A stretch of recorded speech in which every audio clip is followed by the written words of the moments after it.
सोचिए कि 23 फुट ऊंचा मंच बना है, सामने दसियों हजार लोगों की भारी भीड़ जमा है और सुरक्षा में लगे पुलिस वाले बिल्कुल पसीने से तरबतर हैं।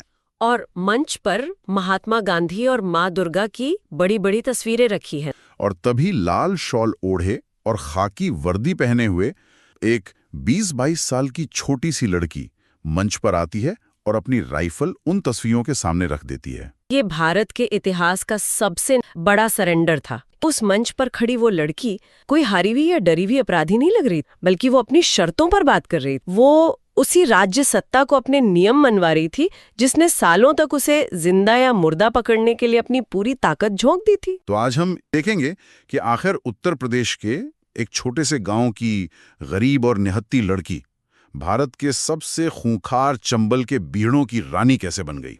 ये एक ऐसी महिला की कहानी है जो उस क्रूर सामाजिक ढांचे से टकराई जिसने उसके लिए न्याय के सारे दरवाजे बंद कर दिए थे। उत्तर प्रदेश का एक छोटा सा गांव है गोराहा का पुरवा। वहां मल्लाह यानी नावे जाति में जन्मी फूलन का बचपन घोर गरीबी में बीत रहा था। उसके पिता देवी दीन के पास थोड़ी सी पुश्तैनी जमीन थी। और ग्रामीण भारत में जमीन सिर्फ मिट्टी का टुकड़ा तो होती नहीं है, वो एक परिवार की पहचान और उनके जिंदा रहने का इकलौता जरिया होती है। लेकिन असली संघर्ष तब शुरू होता है जब परिवार में ही जमीन को लेकर विवाद खड़ा हो जाता है। कि चचेरे भाई मैयादीन ने उनके खेत में खड़ा एक नीम का पेड़ काट दिया और जमीन पर कब्जा कर लिया। और उस अन्याय के खिलाफ उस छोटी सी बच्ची ने बगावत कर दी और कड़ा विरोध किया। यहाँ ये समझना बहुत जरूरी है कि उस दौर के ग्रामीण समाज की संरचना कैसे काम करती थी।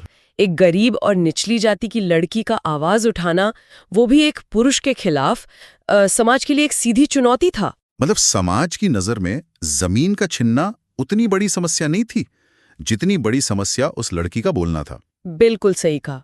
यहीं से उसके आसपास का वो सिस्टम उसके खिलाफ काम करना शुरू कर देता है। मैं तो ये कहूंगा कि ग्रामीण उत्तर प्रदेश का वो जातिगत और सामाजिक ढांचा एक रिग्ड कसीनो की तरह था।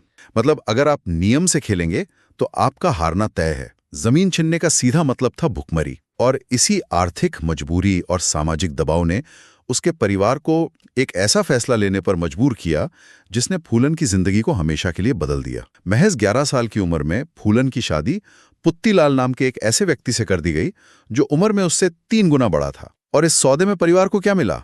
एक गाय और उसके भाई के लिए एक साइकिल। एक बच्ची को महज एक संपत्ति या वस्तु की तरह एक्सचेंज कर दिया गया। और शादी के बाद पुत्तीलाल ने उसके साथ जो दुर्व्यवहार और शारीरिक शोषण किया, उसने फूलन को तोड़कर रख दिया। लेकिन जब वो किसी तरह अपनी जान बचाकर वहां से भागी और अपने माता पिता के घर लौट आई तो समाज ने उसे सांत्वना देने के बजाय कलंकित मान लिया। मतलब अगर किसी पर अत्याचार हो रहा है और वो उससे बचकर भागता है तो समाज की नजर में वही गुनाहगार है। यही तो विडंबना है। और व्यवस्था की क्रूरता यही नहीं रुकी। जिस जमीन के विवाद की हमने शुरुआत में बात की थी, उसी को लेकर मैयादीन की साजिशों के चलते फूलन को कालपी पुलिस स्टेशन ले जाया गया। पुलिस, जिसका काम न्याय देना होता है, उसने इस कमजोर लड़की को गालियां दी, पीटा और बुरी तरह अपमानित किया। उसे कई दिनों तक एक खुली नाली के पास रखा गया। बाद में गांव के ही एक ठाकुर जमींदार ने उसकी जमानत कराई। तो लिंग, जाति और गरीबी का ये त्रिकोण कितना घातक था। वो गरीब थी इसलिए कानूनी मदद दूर दूर तक नहीं थी। वो मल्ला जाति की थी इसलिए उच्च जातियों के सामने उसकी कोई आवाज नहीं थी। और वो एक महिला थी इसलिए पुलिस से लेकर गांव वालों तक हर कोई उसके शरीर पर अपना अधिकार समझता था। जब कानून के रक्षा की भक्षक बन जाएं तो इंसान कहाँ जाए?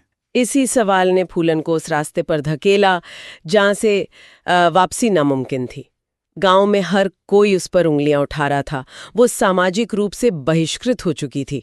और तभी चंबल के बीहड़ों की परछाई उसके गांव तक पहुंचती है। कुख्यात डकैत बाबू सिंह गुर्जर के गिरोह ने फूलन का उसके घर से अपहरण कर लिया। पर यहाँ एक सोचने वाली बात है। डकैत तो आमतौर पर फिरौती के लिए अपहरण करते हैं ना।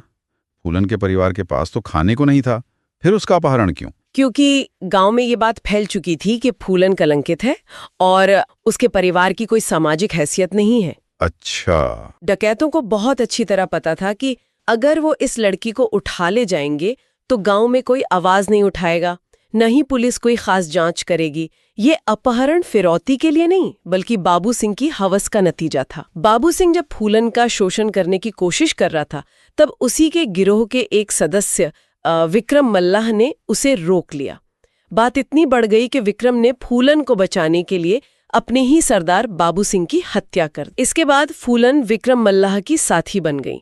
मल्लाह सेन की किताब में यहाँ फूलन का एक बहुत ही दर्दनाक और गहरा उद्धरण है। कौन सा? जब उनसे पूछा गया कि उन्होंने विक्रम को इतनी आसानी से क्यों स्वीकार कर लिया, तो उनका जवाब था, एक संपत्ति के पास कोई विकल्प नहीं होता। फूलन ये मान चुकी थी कि इस हिंसक दुनिया में वो सिर्फ एक ऑब्जेक्ट है जिसे कोई ना कोई पुरुष नियंत्रित करेगा। लेकिन विक्रम मल्लाह के साथ जुड़ना उसके जीवन का एक नया अध्याय था। विक्रम ने उसे सिर्फ बचाया नहीं, बल्कि उसे हथियार उठाना सिखाया। और यहीं से शुरू होता है बीहड़ का जीवन। फूलन ने राइफल चलाना सीखा, वो मर्दों की तरह पुलिस की वर्दी पहनने लगी और चंबल के उन भूल भुलैया जैसे बीढ़ा में रहने लगी। देखिए, चंबल का भूगोल ही वहां के डकैतों का सबसे बड़ा सुरक्षा कवच है। मिट्टी के ऊंचे ऊंचे टीले, गहरी खाइयां और भूल भुलैया जैसे रास्ते, जिन्हें रिवाइंस या बीहड़ कहा जाता है। वहां पुलिस की जीपें तो जा नहीं सकती। और दूसरी बात, ये लोग खुद को डकैत नहीं बल्कि बागी कहते थे। बागी यानी वो जो व्यवस्था के खिलाफ विद्रोह कर रहा हो। वो अमीरों को लूटते थे और गरीबों में बांटते थे। वो देवी दुर्गा और काली की पूजा करते थे, जो विनाश और शक्ति का प्रतीक है। स्थानीय ग्रामीणों का उन्हें समर्थन मिलता था, क्योंकि गांव वालों के लिए ये बागी पुलिस से ज्यादा भरोसेमंद थे। अगर हम गहराई से देखें तो चंबल घाटी में शक्ति सिर्फ और सिर्फ बंदूक की नली से आती है।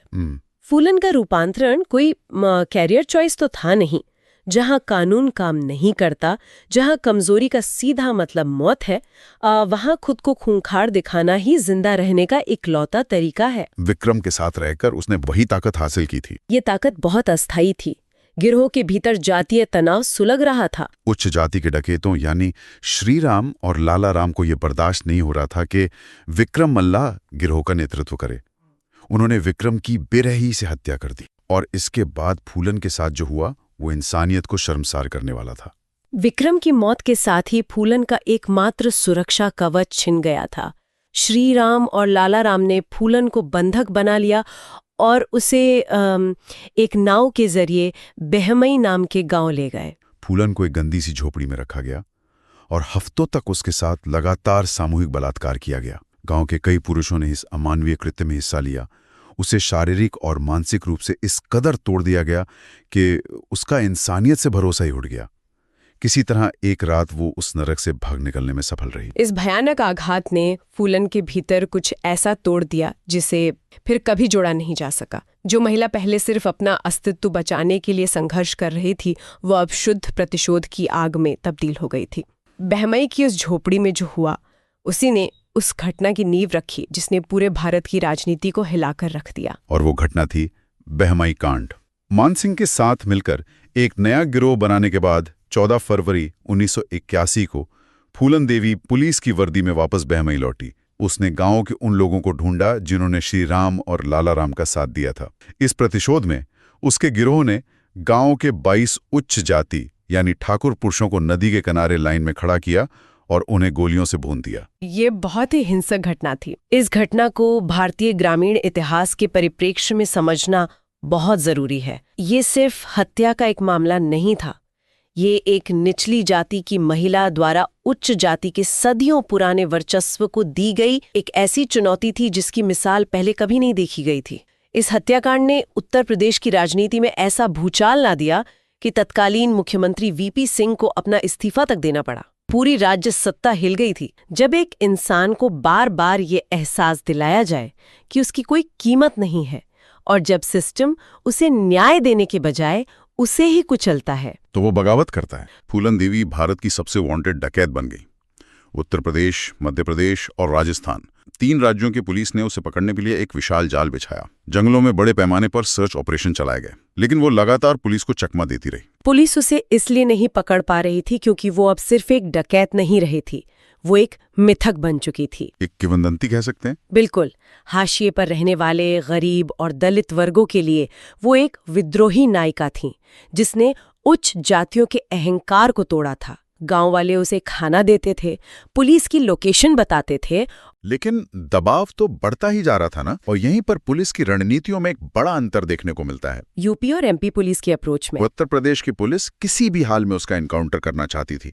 लेकिन मध्य प्रदेश के एक पुलिस अधिकारी राजेंद्र चतुर्वेदी ने एक अलग रास्ता अपनाया। उन्होंने समझ लिया था कि चंबल के इस चक्रव्यूह में गोलियों से बात नहीं बनेगी। उन्होंने फूलन के परिवार के जरिए बातचीत का विकल्प चुना। और ये वो समय था जब फूलन की राजनीतिक और रणनीतिक सूझबूझ सबसे मुख्य रूप में सामने आई। वो अनपढ़ जरूर थी, लेकिन वो सत्ता के मनोविज्ञान को बहुत अच्छी तरह समझती थी।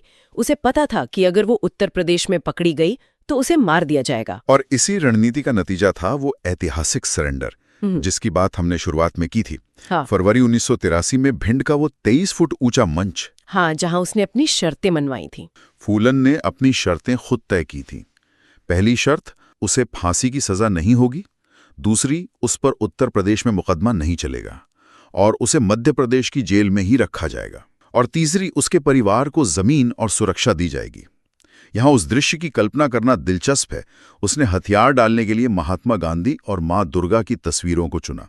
यह एक बहुत ही गहरा प्रतीकात्मक संदेश था। दुर्गा की तस्वीर ये दर्शाने के लिए थी कि उसका कृत्य एक दैवीय प्रतिशोध था, पापियों का नाश करने के लिए उठाई गई आवाज थी। और गांधी जी की तस्वीर? गांधी जी की तस्वीर यह बताने के लिए थी कि वो अब राज्य सत्ता और शांति के सामने आत्मसमर्पण कर रही है। उसने खुद को एक साधारण अपराधी की बजाय एक विद्रोही के रूप में स्थापित किया। आत्मसमर्पण के बाद फूलन को ग्वालियर सेंट्रल जेल में रखा गया। बिना किसी मुकदमे के वो 11 साल तक उन सलाखों के पीछे रही। जेल का वो समय सिर्फ कानूनी प्रक्रिया का इंतजार नहीं था, ये उस पूरी व्यवस्था द्वारा किए गए एक अलग तरह के प्रहार का समय था। व्यवस्था ने उसे बाहर तो नहीं मारा, लेकिन अंदर उसे शारीरिक और मानसिक रूप से तोड़ने की पूरी कोशिश की। जेल में रहने के दौरान फूलन को ओवेरियन सिस्ट की समस्या हुई। उसे अस्पताल ले जाया गया और वहां इलाज के नाम पर बिना उसकी सहमति के, बिना उसे बताए, डॉक्टरों ने उसका गर्भाशय निकाल दिया। जब बलाला सेन ने बाद में जेल की उस महिला डॉक्टर से इसका कारण पूछा, डॉक्टर ने कहा कि वे और फूलन देवियां पैदा नहीं होने देना चाहते। हथियार डालने के बाद भी एक संस्थागत ढांचे के भीतर, जहां उसे न्याय और सुरक्षा मिलनी चाहिए थी, उसके शरीर पर हिंसा जारी रही। ये घटना दिखाती है कि जब कोई हाशिए की महिला समाज के तयशुदा नियमों को तोड़ती है तो व्यवस्था उससे किस तरह बदला लेती है। बिल्कुल। गर्भाशय निकालने की वो घटना सिर्फ एक मेडिकल अतिरेक नहीं थी, वो यूजेनिक्स जैसी एक खौफनाक सोच थी। हाँ, नस्ल सुधार जैसी क्रूर सोच। ये फूलन का इतिहास मिटाने की, उसकी आने वाली पीढ़ी को खत्म करने की एक जैविक और मनोवैज्ञानिक कोशिश थी। राज्य सत्ता ये बर्दाश्त नहीं कर पा रही थी कि एक मल्ला लड़की ने उनके तंत्र को घुटनों पर ला दिया था। इसके अलावा जेल के दौरान फूलन को अपने ही परिवार, अपने भाई से भी संपत्ति को लेकर गहरे मनमुटाव का सामना करना पड़ा, जिसने अपनों के लिए हथियार उठाए। अंत में अपनों ने भी उससे मुंह मोड़ लिया। उन्हें बिना मुकदमा चलाए 11 साल तक ग्वालियर जेल में रखा गया। 1994 में कि तत्कालीन मुख्यमंत्री मुलायम सिंह यादव के राजनीतिक दबाव और समर्थन के कारण उनके खिलाफ सारे केस वापस ले लिए गए और वो रिहा हो गई। लेकिन एक मिनट, केस वापस लेना कोई छोटी बात तो नहीं है। बिल्कुल नहीं। जिस व्यक्ति पर हत्या और डकैती के इतने गंभीर आरोप हों, कोई भी मुख्यमंत्री उसे रिहा करने का राजनीतिक जोखिम क्यों उठाएगा? यहीं पर 90 के दशक की जातिगत राजनीति का गणित काम आता है। मुलायम सिंह यादव के लिए कोई जोखिम नहीं था, बल्कि एक बड़ा मास्टर स्ट्रोक था। फूलन देवी को तब तक निचली जातियों और हाशिए के लोगों के बीच एक ऐसे प्रतीक के रूप में देखा जाने लगा था जिसने उच्च जाति के उत्पीड़न का मुखर विरोध किया। उनकी रिहाई का सीधा मतलब था उस बड़े और एकजुट वोट बैंक को साधना जो सदियों से खुद को शोषित महसूस कर रहा था। यानी जिस हाशिए के समाज ने उन्हें एक बागी बनते देखा, उसी समाज के वोट बैंक ने राजनीतिक दलों को मजबूर किया कि वे उन्हें जेल से बाहर निकालें।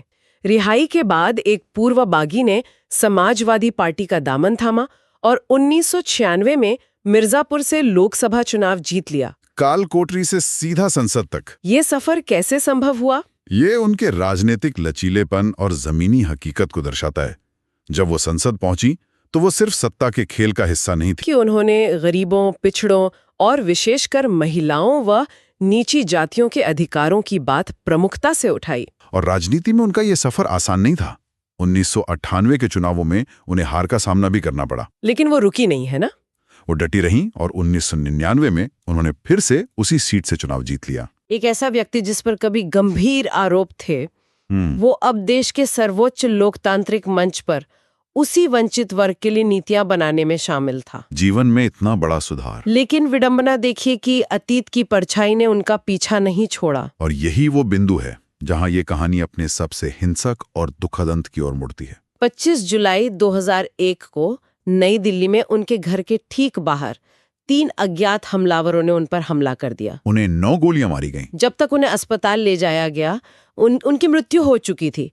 तब उनकी उम्र महज 37 वर्ष थे। ये सब इतने सुरक्षित इलाके में हुआ कि पूरे देश में हड़कंप मच गया था। हत्या के बाद शेर सिंह राणा नाम का एक व्यक्ति पुलिस के सामने आया। अच्छा। उसने दावा किया कि ये हत्या बहमाई गांव में हुई उस पुरानी घटना का बदला लेने के लिए की गई थी, जिसके आरोप कभी फूलन देवी पर लगे थे। मतलब दशकों पुराना बदला। हाँ, और इस अपराध के लिए राणा को बाद में आजीवन कारावास की सजा मिली। यानी फिर से वही बदले की आग, एक ऐसा अतीत जिसे वो राजनीति और समाज सेवा के जरिए हमेशा के लिए पीछे छोड़ना चाहती थी, वही पलटकर वापस आ गया।